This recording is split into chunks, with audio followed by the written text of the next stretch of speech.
Boredom and Despondency, from the Spiritual Instructions of Saint Seraphim of Sarov.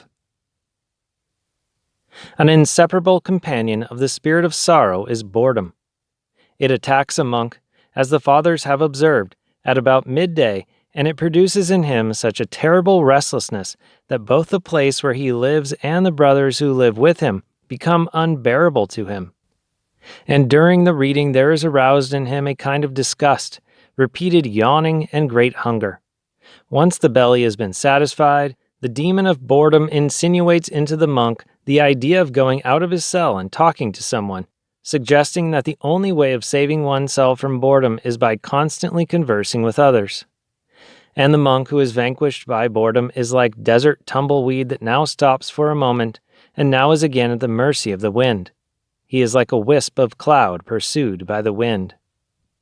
This demon, if he cannot entice the monk out of his cell, begins to distract his mind during prayer and reading. This, the notion occurs to him, shouldn't be like that, and that doesn't belong there. One must put things in order. And the demon does all this in order to make the mind idle and unproductive. This affliction is cured by prayer, abstinence from idle talk, manual labor according to one's strength, reading the Word of God, and patience. For it is born of faint-heartedness, inactivity, and idle talk. It is difficult for one just beginning the monastic life to avoid boredom, for it is the first thing to attack him. Therefore, above all, one must guard against it by means of strict and absolute fulfillment of all the duties laid upon the novice. When your activities fall into a real order, boredom will find no place in your heart. Only those are afflicted with boredom whose affairs have no orderly arrangement, and so obedience is the best treatment for this dangerous affliction. When boredom vanquishes you, say to yourself, in accordance with the instructions of St. Isaac the Syrian, you desire again an unclean and shameful life, and if the thought occurs to you, it is a great sin to kill oneself with ascetic practices. You should say in return, I am killing myself because I cannot live uncleanly. I shall die here so as not to see real death, the death of my soul in its relation to God.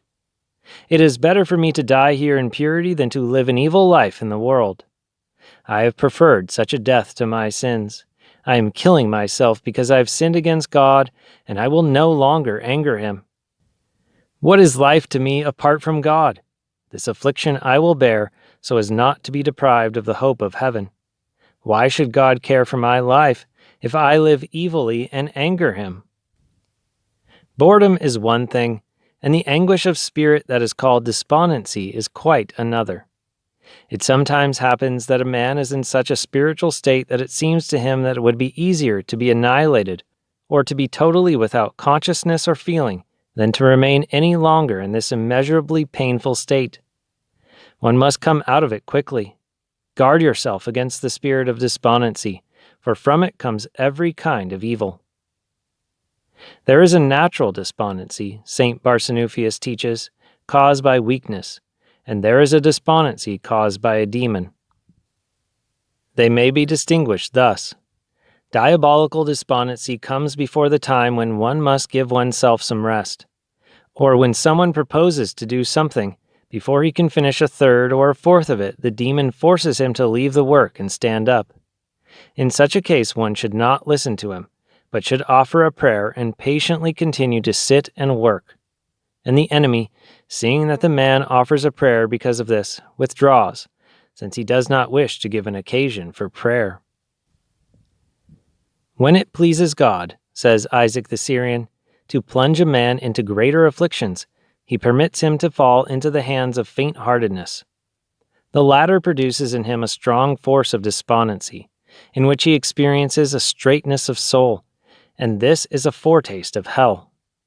As a consequence of this, the spirit of delirium comes upon him, and from it thousands of temptations spring forth: anxiety, rage, blasphemy, complaining about one's lot, depraved thoughts, moving from place to place, and the like. If you will ask, what is the cause of this?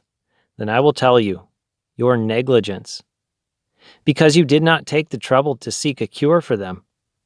For there is one treatment for all of this, and with the aid of it a man soon finds comfort in his soul. And what kind of treatment is this? Meekness of heart. There is no way apart from this by which a man may tear down the wall of these vices. Quite the contrary, he will find that they will overpower him. Despondency is sometimes called by the Holy Fathers idleness, sloth, or indolence.